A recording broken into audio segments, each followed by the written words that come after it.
Pande hizo zimekubaliana kupeleka swala hilo kwa Rais William Ruto na kinara wa upinzani Raila Odinga. Haya yamejiri wakati kamati ya pamoja ya mazungumzo imefanya kikao kwa mara ya kwanza, kikao ambacho kinaendelea kwa sasa. This morning held a very frank, open discussions as leadership of the coalitions in the two houses of parliament, that is the National Assembly and the Senate, with regard to the proposed bipartisan engagement between the two political formations. This has been the inaugural meeting, which indeed has served as an icebreaker of sorts. We have dealt in a number of issues, and it is now clear that the matter of the leadership of the two teams that will be leading this process has been settled. On our part, of course, you know by now that we have got the Honorable Tinda Molo as the leader of our team in those negotiations. And my colleagues will announce they have actually settled on the Honorable Muru.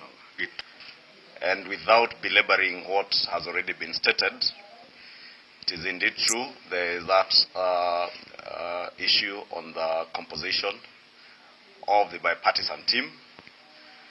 And as has been stated, we appreciate that the composition of both teams, that of the Azimio coalition, that of the Kenya Kwanza coalition, was arrived at following engagements between the party leadership of both coalitions and the membership, the party membership, in our respective parliamentary group meetings.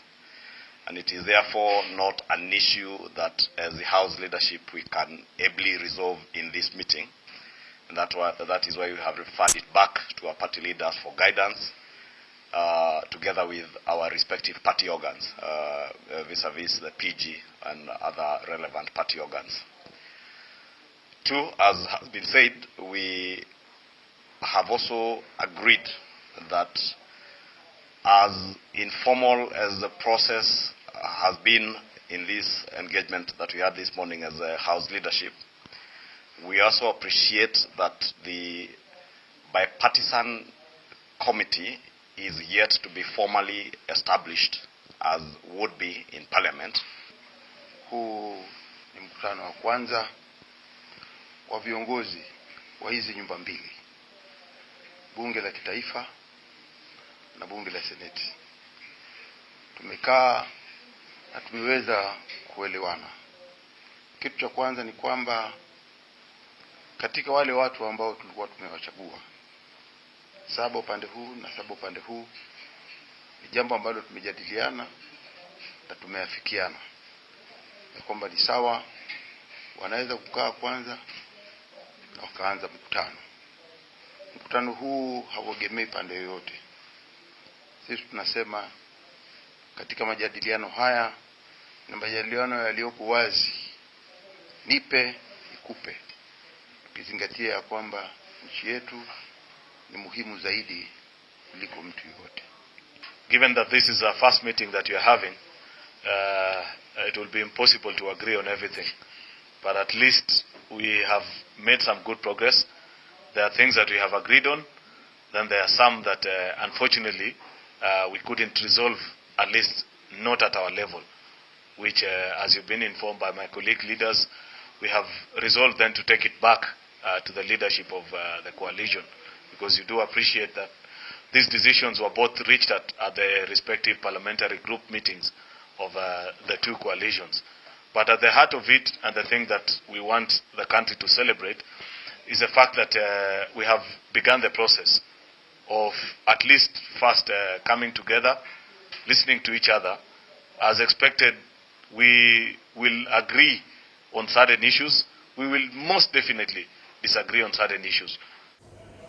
Na mtazamaji, ni kikao ambacho kimekamilika muda mchache uliopita. Taarifa ambayo tunazidi kuifuatilizia, wanahabari wetu wa masuala ya kisiasa wanaendelea kukusanya tukufahamishe katika taarifa zetu zijazo. Tukibadilisha dira, tuangazie masuala hayo mengine. Ni kwamba baraza la maaskofu wa kanisa Katoliki nchini KCCB limetaka serikali na upinzani kufanya mazungumzo ya kina ili kutuliza hali ya kisiasa inayoshuhudiwa nchini. Hebu sasa tusikilize walichokisema muda mchache uliopita. Most Reverend Bishop Anyolo, the Archbishop of Nairobi, Odiwa, the Bishop of Homa Bay, Right Reverend Bishop Wilbert Marura, Bishop of Kisii, Right Reverend Alfred Rotich, the Bishop of Kericho, Right Reverend Norman Kingo, the Bishop of Machakos, Right Reverend Bishop Kihara, the Bishop of Right Reverend Anthony, Bishop of Embu. Kenya ni yetu sote, na tangu kupigia debe siasa za amani, upigaji kura wa amani, tuko pamoja na jambo hilo. So kama kuna swali la tatu baadaye nitaweza kusoma kwenda kwa kifupi kwa Kiswahili nitaweza. So maybe I go now to the following in Swahili, kwamba dada ameuliza kwamba tuwafahamishe wa Kenya tunaongea juu ya nini kwa lugha yetu ya Kiswahili. Nitajaribu. Kwanza tunashukuru nafasi tulionayo kuwa na mkutano huu hapa sehemu ya Karen, mahala panapoitwa Russell House Donum Day, nyumba ya watawa wetu. Tukiwepo hapa tumekuwa tunatafakari kuhusu mambo mengi ya kiimani na ya kimaendeleo, na hasa kuhusu yanayojiri nchi yetu, na hasa tunayokumbana nayo, changamoto tulizonazo, na jinsi ni muhimu kukazia umoja wetu na ushirikiano wetu katika mambo muhimu. Tukiangalia nyuma kidogo, tunaona tulifurahia kwamba kura zilipigwa kwa hali ya amani, na wengi walisema ni Mungu tu. Kumbe haya ya kudumu muda mrefu. Punde tu baada ya miezi 6 tumeona yaliyotokea. Tumeona kumeanza kuwa na tetezi na msukumano wa opposition na serikali, na tukawaomba tafadhalini hii siendelee, maana itakosa nafasi ya serikali kujikusanya na kuanza kuhudumia watu wao kama walivyoahidi katika manifesto yao. Kumbe basi baada ya huo msukumano kidogo na kuwaendea wote wawili, mtazamaji, tukizidi kukutaarifu, magavana kutoka kaunti za West Pokot, Baringo na Samburu pamoja na mashirika ya UNICEF, WFP na FAO wamezuru kaunti ya Turkana kwa lengo la kutathmini miradi ya maendeleo na hali ya usalama katika bonde la Kerio. Wakizungumza mjini Lodwar, magavana hao wanasema kuwa kwao kwa pamoja ni kutafuta suluhu ya kudumu kuhusu utovu usalama ambao umekithiri kwa muda mrefu, huku wakitazamia kutengeza mazingira mazuri kwa mashirika na wawekezaji kufanya kazi na kuwekeza vilivyo. Hata hivyo, magavana hao kwa kauli moja wameitaka serikali kuu na serikali za kaunti kuhusisha wahusika wote kwa mchakato wa kuleta amani kwa maeneo yanayokumbwa na mzozo wa kijamii humu nchini. How we can leverage on our unity as a people to address the challenges of insecurity together with the government, national government and the development partners.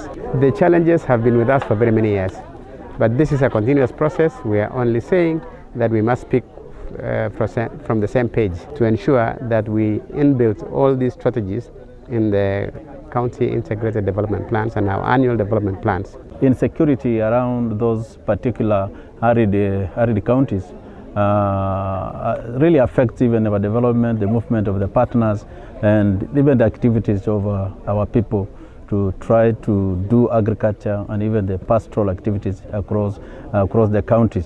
But we were having a representative from the national government who was standing in for our county commissioner. I think they are promising to provide enough security to ensure that they have placed security strategically to prevent these criminals from interfering with the development or activities of partners. Lazima mpaka pia uhusishe wale wahusika wote, viongozi na hata wale peace actors. Kuna peace actors, nimeona hata wengine wajuzi walikuwa nafanya maandamano ya kuleta amani. Wale wanapenda amani. Hizo actors wote wakileta pamoja ndio unatakuta kuona kwamba amani inakuja. Si peke yake kuletwe ile might ya serikali. Unakuta development partners wanaambiwa mfanye mkutano Eldoret, rudi huko nyuma. Hii counties ni hatari. Hiyo ni misinformation kubwa sana ya kusolve hii problem. Tukizidi kukutaarifu, walimu kutoka shule ya upili ya Kebirigo wamewarai wazazi kwa uangalifu kwa wanafunzi wao wakati huu wa likizo wanapoenda nyumbani. Hii ni baada ya visa vingi vya wazazi kuwaua wanao kwa mizozo ya nyumbani na mizozo hiyo kuripotiwa katika likizo iliyopita. Aidha, waendeshaji magari wameombwa kuwa waangalifu barabarani. Kindly give them a lot of guidance, because last time we experienced a lot of issues where we even had cases of where parents were killing their own sons and daughters. So I urge parents to be extra careful with this young generation. You guide them accordingly and also make sure that they are doing what they are supposed to do. We also like to comment on all the students who will be traveling to their various homes, that as they go home, all our drivers to be very safe on the road. There is the issue of drug abuse. So let it be a collective responsibility to all of us, the drivers, and any other person who will be traveling on the road. Let us be very keen on the boys and girls as they'll be headed home. Mtazamaji, tukisalia katika masuala hayo ya wanafunzi na likizo, hivi sasa na kuvusha nikupeleke kaunti ya Nyamira ambapo tunaungana na mwanahabari wetu Alfayo Kombo. Alfayo Kombo, iwapo unanipata, hali ikoje? Wazazi ama washikadau wa elimu wanasemaje kuhusiana na swala hili la likizo? Hivi sasa watoto wanarejea nyumbani. Kwako Alfayo.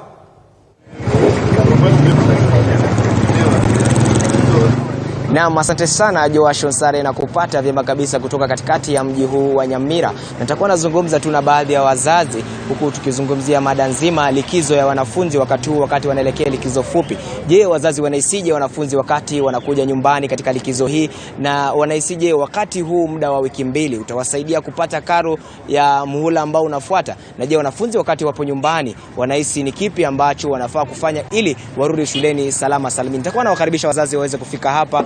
Pengine utakaribia hapa karibu, uweze kutueleza majina yako ni nani, na uweze kutazama runinga pale.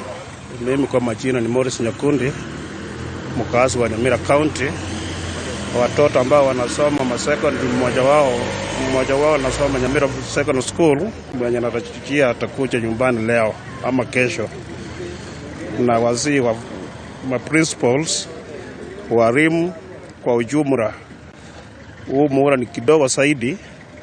Tafadhali, tuko na changamoto ya school fees. Mwe mkiangazia hilo jambo, msiko mkifukuza watoto pale na hapa, kwa sababu kuna challenges ya carnage at the roads. Kwa hivyo na wazi watoto pia mkiingia pale majumbani, kwamba mnajua nyinyi ni wanafunzi, msikae na mazimu yale makubwa instead kana vitabu. Na kuna yale maneno ambayo yanazungumzwa, kwa sababu wakisi walifanya maajabu kulingana na hii mitihani ya Nyeripita.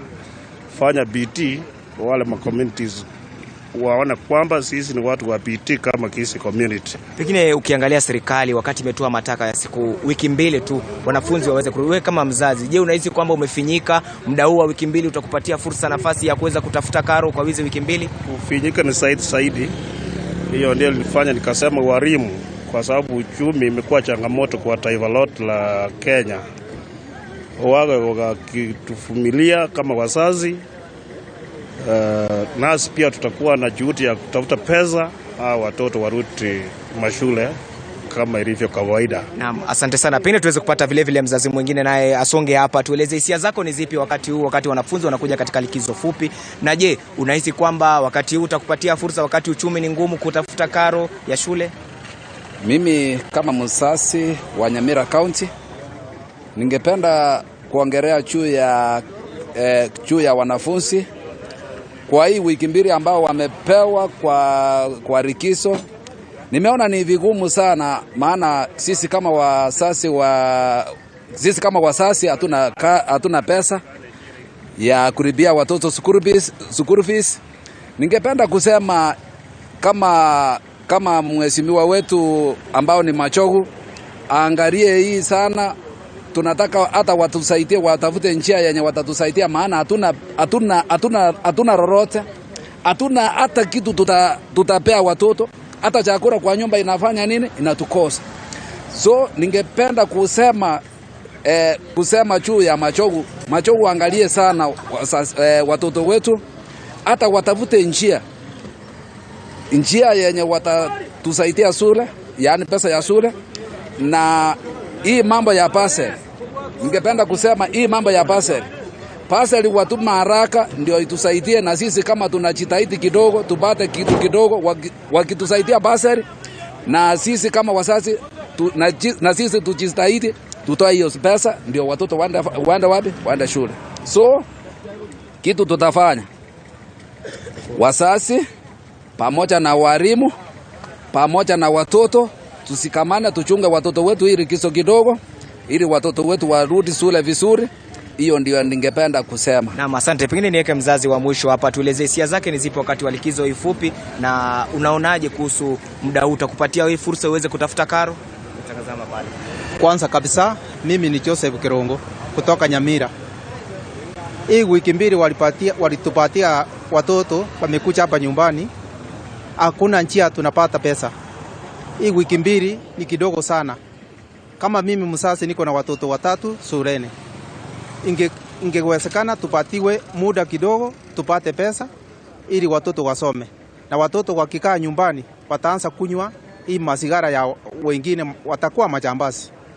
Viongozi tunawaomba mtusaidie ili watoto wasome. Msituache tuwe masikini sana. Asante. Naam, asante sana Joashon Sare. Kama ulivyoweza kusikia tu, hayo ni maoni ya baadhi ya wazazi kutoka gatuzi hili la Nyamira, huku wakiomba serikali iweze kulegeza na kuomba wakuu wa shule waweze kuwa watulivu wakati hasa wanafunzi wanarudi katika likizo hii fupi baada ya wiki mbili, ili waweze kupata karo ya shule kwa siku hizi. Ni hayo tu kutoka gatuzi hili la Nyamira. Nitakuwa narudisha uskani kwako studioni. Jina langu ni Kombo Alfayo. Joashon Sare, uskani kwako. Na shukrani sana Komba Alfao kitujia kutoka gatuzi nambari 046 kaunti ya Nyamira kututaarifu wazazi wanasemaje kuhusiana na likizo hii fupi ya wanafunzi. Mtazamaji, hivi sasa tena nikutoe hapo nikupeleke kaunti ya Makueni. Hivi sasa tunaungana na mwanahabari wetu ambaye anafahamika kama Philip Ngumo. Philip Ngumo, hali ikoje? Wazazi wanasemaje kuhusiana na likizo hii fupi ya wanafunzi?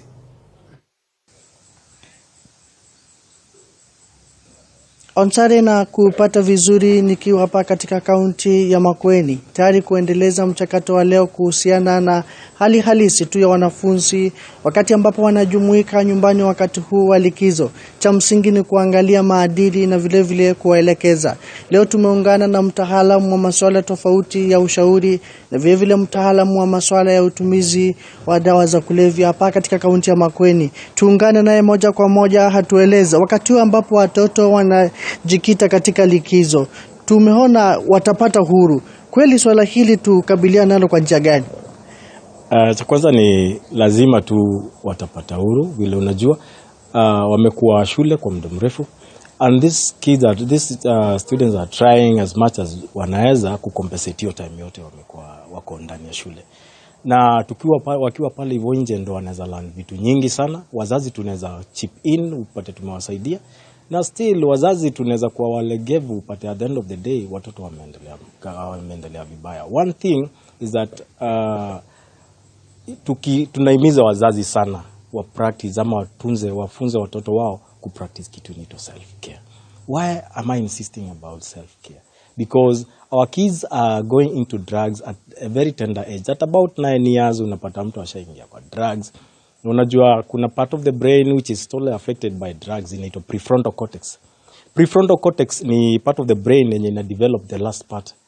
Ninakuwa responsible na vitu nyingi sana. Prefrontal cortex iko responsible na thinking, iko responsible na comprehension, decision making, iko responsible na judging. So unapata huyu mtoto akiingia anaweza jiingiza kwa miadarati, anaweza jiingiza kwa vikundi azipasi, sababu hata decision making yake iko poa sana. Kuna responsibility pia, watoto wanapaswa kufunzwa. Wanapaswa kufunzwa on what they are supposed to do. And there is a method tunatumiaga inaitwa, kuna method inatumiwa sana katika correction, inaitwa unteaching responsibility ya psychologist fulani anaitwa B.F. Skinner. B.F. Skinner anatumia method inaitwa operant conditioning. Operant conditioning ni whereby we can modify a behavior by rewards, ama tunaweza modify a behavior by punishing that behavior. Remember that there is one philosopher who said that behavior can be learned, behavior can be unlearned, and behavior can be relearned. Yes. Katika masuala haya yote, kila siku tunaona maadili ya watoto yanazidi kudorora. Tumlaumu nani katika mchakato huu? Aswa in terms of blaming, hatuwezi sema tuna blame mtu mmoja, lakini mara nyingi sana tuna blame wazazi sana. Sababu wazazi tumekuwa na shughuli mingi sana hapa si hapa. Unapata the time unaweza pata wazazi wamekaa na watoto wao, wawafunze, watunze, wawafunze maadili, hawana hata muda. So unapata most of the time the teachers are doing the great thing they can do. Wakiwa pale hivyo shule ni kama hata wako mahali kama rehabilitation. They are taught everything, discipline, hata unapata kila kitu wanafuata, hata sheria za pale hivyo shule. Lakini wakifika nyumbani the parents wanaanza, hata unaweza pata mzazi anafika nyumbani late, kitu kama saa 4 ni mlevi. Mama anafika saa 4 saa 5 anajaribu kuambia msichana afike mapema, msichana naye anafika saa 2. So unapata itakuwa difficult even to teach. And I can encourage our parents also, they should know wale watu wanakaa karibu nao. Wengine wetu wazazi unapata tunakaa mahali kama ni kwa maybe estate fulani, lakini hatujui whatever thing happens around. Tukifika kwa nyumbani kwenda kulala, tukitoka kwa nyumbani kwenda kazini, we don't know whatever things happens around. And there is one thing I know. We are the product and the produce of our environment. Tukimalizia swala hili, matokeo ya watoto kuwa na uhuru labda wakati ambapo wanakuwa, matokeo yake mengi ni mimba za mapema na kujitosha katika uraibu wa kutumia dawa za kulevya. Tufanye nini kwa dakika chache tu? Cha muhimu kile kinapaswa kufanyika, cha kwanza ni tunapaswa kuwa tuko na information nyingi sana tunapatia watoto na wazazi pia. Kuna wazazi unapata kunafika wakati shule zimefungwa, wanaona ni responsibility ya government hata kupatiana zile pads, sanitary pads. They are not responsible, so they are leaving the responsibility even to the government and to the kid. So huyu mtoto anakuwa wakali, hata mtoto akimwambia kitu unapata shakwa mkali. Amuulize nini, the parent is not responding positive as a parent, anaanza kuanza kumlabel. So by doing so unaweza pata mtoto amekimbia hata kwa miadarati, kwa mvulana kama ni msichana, na at the end of the day unapata maneno imekuwa mbaya. So when I talk about drugs, ni tunapasa kuwa tuko makini sana kwa watoto wetu. Tunapasa kuobserve character change. Tunapasa kuobserve vile wako, their sleeping pattern. How are they talking? Wako aje, wanaongeaje na watu wengine?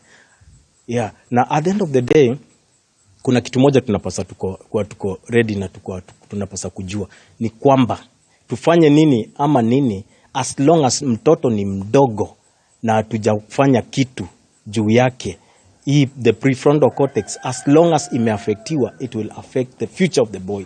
Asante. Umeweza kusikia Onsare, kweli masuala mazito tu yale ambayo yanashirikishwa moja kwa moja kwa wazazi na wale washikadau wengine ambao wanahusika tu katika mchango na makuzi ya watoto. Kutoka hapa Makueni nitakoma hapo kwa sasa.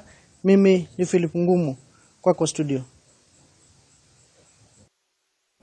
Mtazamaji, huyo ni mwanahabari wetu ambaye anafahamika kama Philip Ngumu kutoka kaunti ya Makueni, akituelezea kuhusiana na likizo hii wanafunzi wanapoingia nyumbani kwa majuma mawili kabla ya kurejea shuleni mwezi Mei. Mtazamaji, tuzidishe taarifa, na ni kwamba hafla ya mazishi ya mwakilishi wadi wa Kisa Mashariki eneo bunge la Waisero Stephen Maloba iliyokuwa imeratibiwa kufanyika siku ya Jumamosi tarehe 22 mwezi huu imeahirishwa na familia na ile kamati andalizi ya mazishi hayo. Familia na kamati andalizi inayosimamia hafla ya mazishi wamedokeza kuwa wamelazimika kuchukua hatua hiyo baada ya kukosa kuona haki ikitendeka, kwani washukiwa wa mauaji yake bado hawajakamatwa wala kufunguliwa mashtaka. Marehemu Maloba anadaiwa kuuawa katika mkutano wa kisiasa eneo hilo kwa kudungwa kisu. Omba kuahirisha mazishi yake mpaka siku ile nitapanga tena vile nitamzika, kwa sababu sioni justice ikifanyika vile nilikuwa nafikiria. Kwa sababu mpaka saa hii sijawahi ona wale watu walidunga mume wangu. Nikienda huko kotini wanionyesheko watu wenye walidunga mume wangu, wananiambianga mara wameenda kupimwa akili, mara wameenda wapi, sijawahi waona. Na niko na hamu sana kuwaona ndio nijue nani alihusika na kifo cha mume wangu. Kwa hivyo nimeahirisha mazishi mpaka siku ile nitapanga. Wakati tunamzika mheshimiwa na mambo kama haya hajafanyika, basi Kisa East, especially Kisa East location, inajiwekea lawama kwa sababu damu yake mheshimiwa Maloba itakuwa inalia na hatutawahi kuwa na kiongozi kutoka Kisa East. Mheshimiwa was killed in a broad light by somebody who was known. So you cannot meander with the issues. Na ule alikuwa anapinga hiyo kesi, amesema anaenda sijui court of appeal. Anaenda kupinga kwa nini file ya mheshimiwa ilifungwa jana. Na koti jana Justice Chirchir alisema kesi ifungwe kwa sababu IBC ilikubaliana kama mtu amekufa kesi haiwezi endelea. Na ule naye anasema kesi iendelee, Maloba asizikwe kama MCA.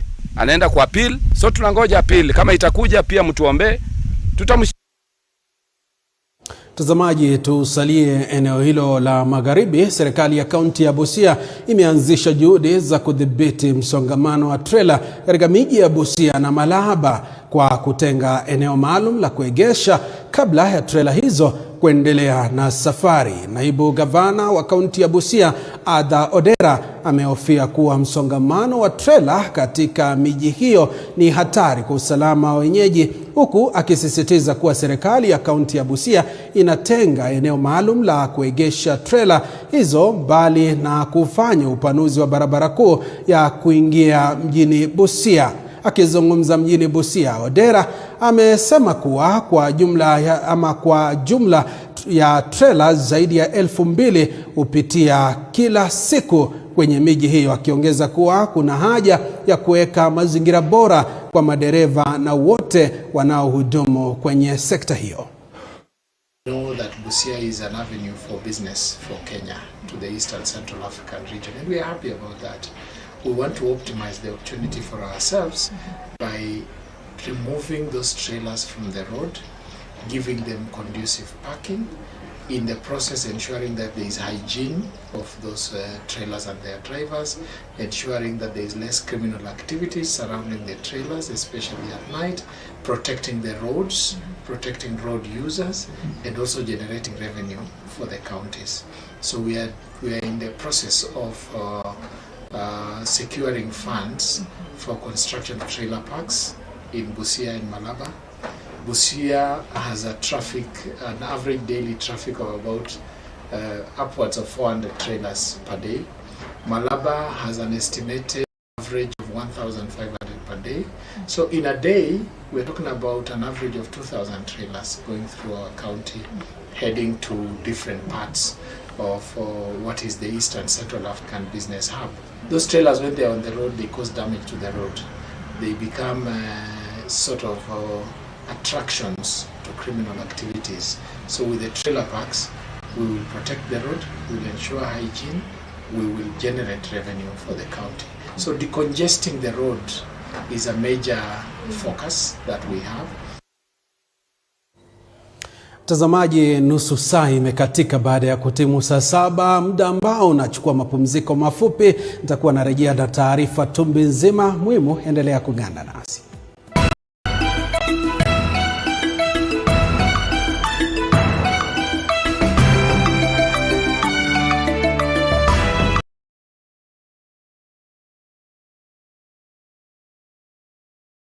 B47, the home of Untold Stories. Efficiency and ambition is what defines us at Equip Africa College of Medical and Health Sciences, Kitale, a TVET Authority accredited institution which is affiliated to Mount Kenya University. The college gives you an edge in the training of nursing, clinical medicine and surgery, perioperative theatre technology, health records and information technology, laboratory science, community health and development, and ICT. Intakes are in January, May, and September. Visit our campus in Kitale or visit our website on www.eac.ac.ke. Equip Africa College of Medical and Health Sciences, empowering generations through quality training. You are watching TV47, the home of Untold Stories.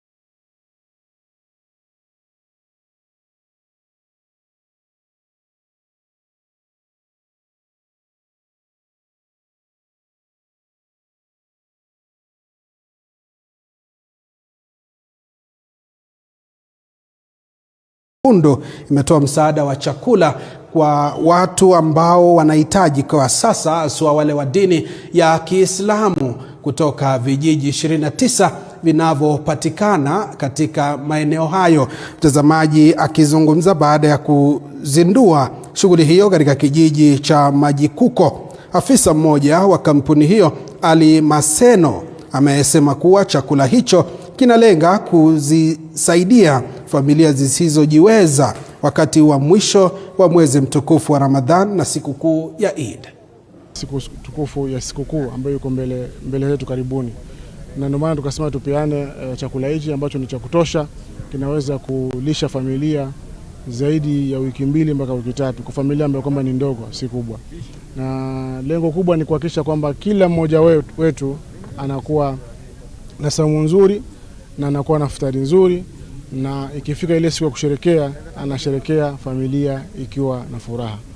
Kwa hiyo mimi napongeza sana kampuni hii kwa sababu ya juhudi yao ya kuweza kusaidia jamii yetu, kuinua jamii yetu, na zaidi tunashukuru kwa msaada huu wa chakula ambao wamepeana kwa community yetu, kwa sababu ni wakati mgumu wa kiuchumi ambapo Kenya yetu saa hizi tunalia karibu kila bidhaa imeweza kuongezeka bei. Tumesaidiana na community ama village elders kufanya targeting na registration. Wakati wa kugawa pia tunasaidia. So sisi huwa tunasaidiana na hizi kampuni, mashirika ambayo yako hapa Kwale ili kuendeleza mambo ambayo yanafanya, ili kusaidia pia community.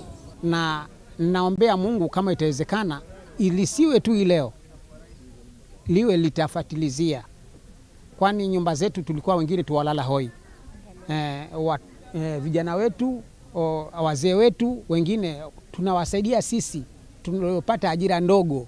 Nashukuru chakula napata, mwili hauna neno. Nashukuru watoto wangu ananiletea chakula kizuri. Nashukuru kwa hii kampuni kupatia futari. Kwa hivyo tunashukuru sana, tuna mradi mzuri. Mtazamaji, tukiangazia taarifa nyingine, waziri wa vyama vya ushirika na biashara ndogo ndogo Simon Chelugui amesisitiza kuwa wizara yake itaweka mikakati ya kuboresha ukulima wa kahawa. Akizungumza kwenye kaunti ya Kirinyaga alipokutana na wakulima, Chelugui alidokeza kuwa huku akitaja kuwa changamoto kuu ni upungufu wa bei ya kahawa na mabadiliko ya tabia nchi. Miongoni mwa viongozi waliohudhuria mkutano huo ni mbunge wa Gishugu Gishimo Gidhinji pamoja na mwakilishi wadi wa Ngariama Muridhi Kibinga. It is estimated that 25 million people globally directly making a living out of coffee, with over 2.5 billion cups of coffee consumed every day. Sasa mnasikia hiyo maneno? 2.25 billion cups of coffee. Na probability ya kwamba hiyo vikombe zingine zinatoka hapa Ngariama. The top 5 coffee producers, Brazil, Vietnam, Colombia, Indonesia, and Ethiopia account for 75% of our global production. In the 2021-22 season of global production, coffee declined to 167.2 million against 170.3 million bags of coffee. Waziri, in Kirinyaga tuko na union meaning factory pale Kemisa. Ni venye wana license. Hivyo akipata license ya kuwa wapatia brokerage certificate permit. Hii kawa yetu instead ya kutoka hapa tunapeleka Mathira ikienda ikazako Mathira tunapeleka pale Kutus Kemisa. Ikitoka Kemisa tunarudishiwa sisi tunaenda kufanya nini? Ku market. Wakifanya hiyo anajua wakulima hapa wote watafurahia. Kama tungepata tu usaidizi kutoka kwa different parties which are there, we would be grateful because I believe hawezi kawekwa pesa kwa mfuko bila kufanya kazi. Na hao wote ambao mnaona hapa ni watu ambao wanafanya kazi na tena kufanya kazi kwa bidii. Mtazamaji, kwingineko wawakilishi wadi kutoka kaunti ya Nyamira pamoja na kamati ya mashamba kaunti ya Nyamira sasa wametoa makataa ya siku 21 kwa shirika la kitaifa la kushughulikia masuala ya mashamba ili kuweza kuhakikisha kwamba maeneo ya Keroka, Getare, Jogoo, Kiamakondo na maeneo mengine katika kaunti hiyo ya kuweza kuingilia kati ili haki ipatikane kwa wakazi hao. Naam, asante sana Joashon Sare na kupata vyema kabisa kutoka gatuzi hili la 06 la Nyamira. Huku hasa wakati huu nenda kuzungumza tu na baadhi ya wawakilishi wadi hasa walio katika kamiti ile ya mashamba, huku wakitueleza hisia zao kutokana na mchakato ambao mzima walioweka kuhusiana na mgogoro wa mashamba kati ya gatuzi la Nyamira na lile gatuzi la Kisii, ili waweze kutuelezea ni yapi yale ambao wameweza kufanya na ni kipi ambacho kinaendelea hasa wakati huu wa sasa. Pia nitakuwa na wakaribisha waweze kusonga hapa karibu, mtueleze hisia zako ni zipi na ni kipi ambacho kimeendelea na ni kipi kile ambacho mngependa kiweze kufanyika kutoka kwa serikali kuu. Kwa jina mimi naitwa Nyambega Gisesa, mwakilishi wadi ya Rigoma Ward ambaye iko katika eneo la Tutuma Saba ya Nyamira.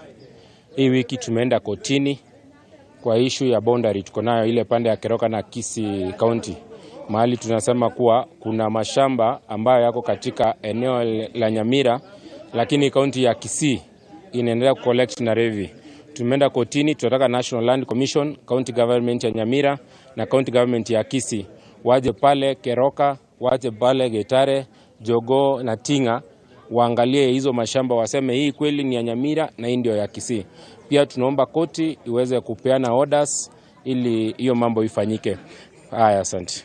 Na pengine mheshimiwa uweze kuongezea jambo moja kwa sababu tunahisi kwamba katika ukusanyaji wa ushuru ndio unasaidia katika kuendeleza kwa gatuzi. Ni kipi kile ambacho unahisi katika maeneo haya ambayo mnahisi kwamba gatuzi la Kisii limeweza kuchukua mashamba yenu? Kwa jina naitwa Samuel Ogeto MCA Manga, na tumekuja hapa kuhusu mambo ya mashamba, particularly hii shamba ya Kisii na Nyamira, hii iko Jogoo. Tunataka kuangalia